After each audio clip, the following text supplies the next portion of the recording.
लंबे समय से मुझे लगता है हर बिहारी की ये चाहत थी और हम लोगों का भी ये सपना और संकल्प लोक जनशक्ति पार्टी रामविलास का और बिहार फर्स्ट बिहारी फर्स्ट के माध्यम से हम लोगों ने हर मन से अपने इस सपने को संकल्प में परिवर्तित करने का प्रण लिया था।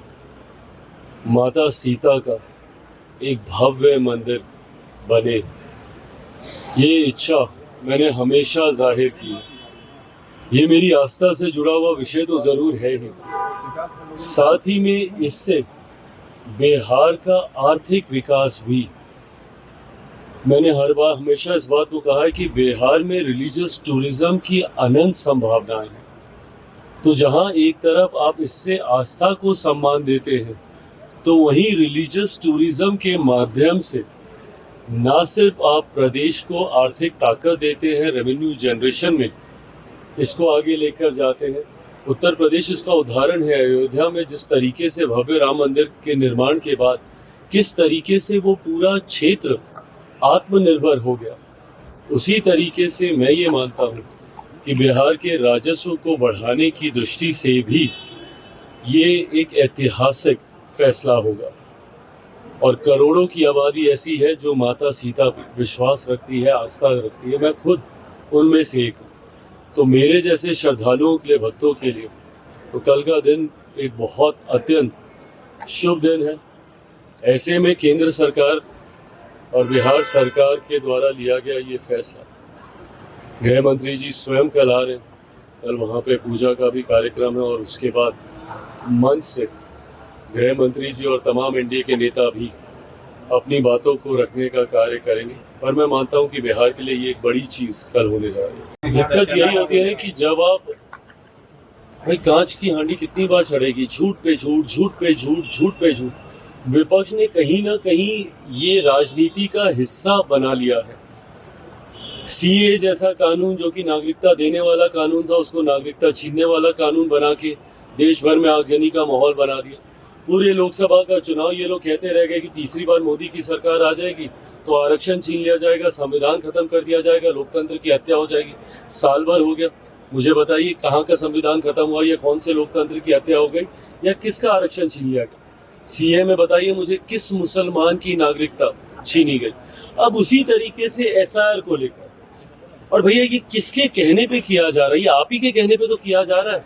आज भी राहुल गांधी जी ने प्रेस कॉन्फ्रेंस की और कहाँ कर्नाटका का और कहाँ का वो उदाहरण दे रहे थे। तो भैया कर्नाटका में किसकी सरकार है? आप कहना क्या चाह रहे हैं, नहीं तो समझ के परे।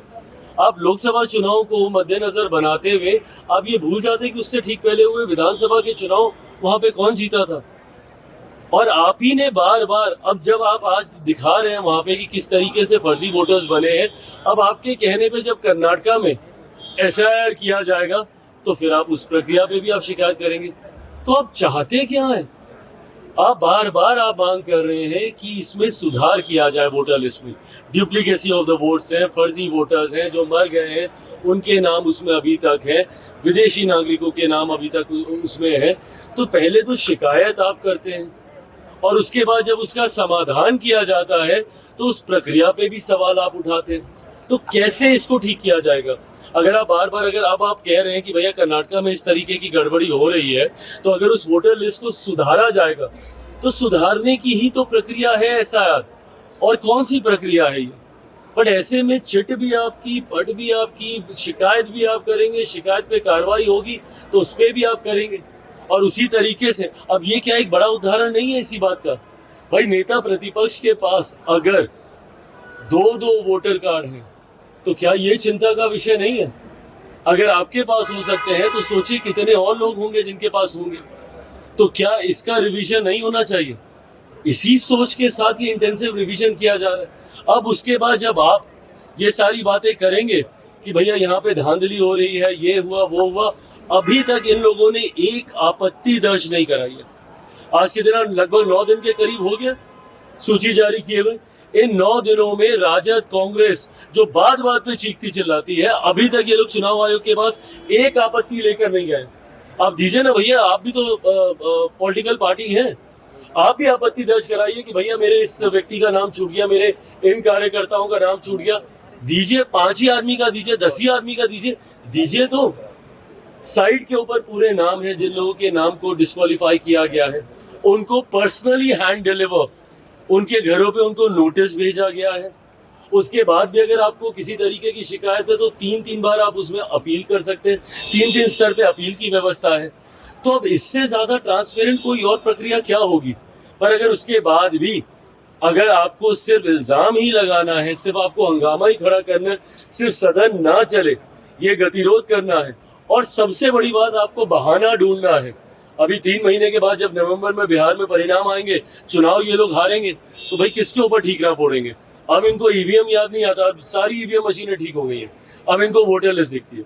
चुनाव में एक ही समय पे 2 जगह चुनाव होते हैं। झारखंड का चुनाव ये लोग जीत जाते हैं तो झारखंड ठीक है, बट वहीं ये लोग महाराष्ट्र का चुनाव हार जाते हैं तो अभी तक हम लोग को सुनाया जाता है कि भाई आप लोगों ने वोटर लिस्ट में धांधली की इसलिए आप लोग वो जीते। तो भैया धांधली वहां हो रही थी तो झारखंड में क्यों नहीं हो रही थी? तो आप एक बार आप कुछ कहेंगे, उसके बाद उसी शिकायत के ऊपर जब चुनाव आयोग कार्रवाई करेगा और आप सदन में मांग कर रहे हैं, बताइए कौन बुद्धि देता है इन लोगों को? मेरी समझ के परे है। सदन में एसआईआर को लेकर चर्चा कैसे हो सकती है, मुझे बताइए। सदन में अगर इसको लेकर एक बार के लिए मान भी लीजिए चर्चा हम लोगों ने कर भी ली, तो कौन सा मंत्री जवाब देगा? एक बार नेता प्रतिपक्ष बिहार और केंद्र दोनों में से कोई एक इस बात का जवाब दे दे कि वो लोग जवाब किस मंत्री से चाहते हैं।